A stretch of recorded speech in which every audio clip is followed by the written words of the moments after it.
मेरा जो प्रश्न है यहाँ पे मतलब अगर किसी की कोई इसमें आस्था है तो टेस्ट पसंद का मेरा कोई इंटेंशन नहीं है।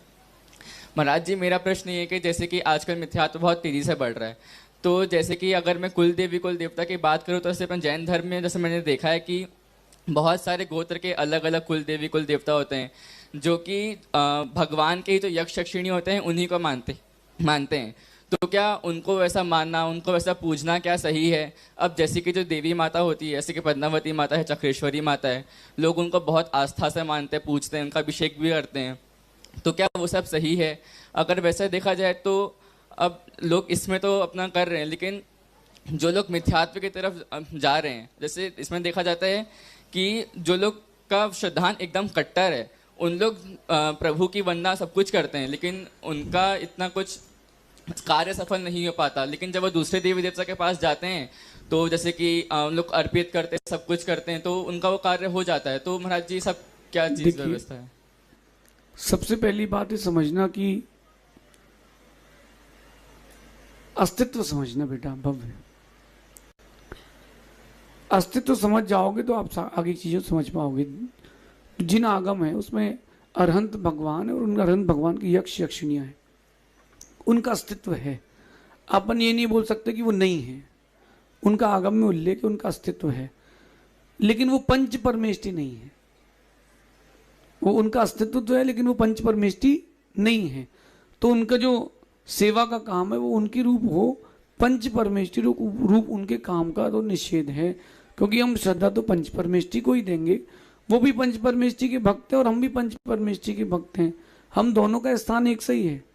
फिर भी यद्यपि आपके सम्यक का नहीं पता, क्योंकि अपन अंतरंग परिणति नहीं जानते किसी की, वो तो सम्यक दृष्टि ही है, क्योंकि वो भगवान की यक्ष यक्षिणी है। वो ये यक्ष यक्षिणी सम्यक दृष्टि है, इसका ये मतलब नहीं कि वो अरहंत के बराबर पूज्य हैं। उनको भगवान की वेदी से थोड़ा सा नीचे रखना चाहिए और उनकी अभिनय नहीं करना चाहिए। अब कुल देवी देवता की मैं बात करता हूँ। जिन आगम में तो स्पष्ट उल्लेख आया है, वीरो विश्वेश्वरो देवो युष्माकम कुल देवता सएव नातो भगवान अस्माकम पाप नाशनम, कि वीर भगवान महावीर स्वामी, वीरो विश्वेश्वरो देवो, विश्व के ईश्वर ऐसे भगवान महावीर स्वामी हम सबके कुल देवता हैं और वे ही हम सबके पाप का नाश करने वाले हैं और वे ही हम सबके उद्धारक हैं। तो ये उल्लेख आगम का है। बीच का समय बेटा ऐसा आया कि लोग द्रव्य मिथ्यात्व में बहुत ज्यादा चले गए, तो उनको कहीं स्थिर करने के लिए इस प्रकार की प्रक्रिया बनाई गई कि आप बाहर ना जा करके, तुमको देवी की पूजा करना है तुम अपने यहाँ पूज लो। लेकिन वो ऐसा हो गया कि अपन ने उस चीज से हटा करके कहीं इस पर लीन तो नहीं कर दिया। मैं कर्नाटक की एक बात बताता हूँ। हम और सहज सागर जी बैठे थे मंदिर में और थोड़ी देर बाद प्रवचन होने वाले थे। एक सज्जन आए अपनी पत्नी के साथ, वो देवी जी की पूजा करी, चूड़ी चढ़ाई, वस्त्र उन्होंने अर्पित किए और बाहर चले गए। न उन्होंने भगवान को देखा, न हमको देखा। कहीं इस प्रकार की अज्ञानता ना हो जाए, इसका कुछ श्रावक को ध्यान रखना चाहिए। विधि तो है, लेकिन विधि उतनी ही है जितने में अपन का अपने हाथ से पंच परमेष्टि की अभिनय ना हो। सभी श्रावक इसका ध्यान रखें। अस्तित्व को मैं मना नहीं करता हूं, लेकिन पूजता हम पंच परमेष्टि जैसी सबको नहीं दे सकते। पंच परमेष्टि में भी सबको एक सी पूजता नहीं मिलती। हम साधु परमेष्टि हैं, तो भगवान को रथ पे निकालते तो हमको भी रथ पे बैठा के निकालोगे क्या? अब भगवान का अभिषेक होता तो फिर आपका भी हो जाएगा क्या? तो पंच परमेष्टि की भी सबकी अपनी अपनी क्रियाओं विधि है। एक द्रव्य अर्पित करने का आगम में लिखा है, उनके वस्त्र आदि दे देते हैं, इसमें कोई बाधा नहीं, लेकिन उनको पंच परमेष्टि नहीं मानना है।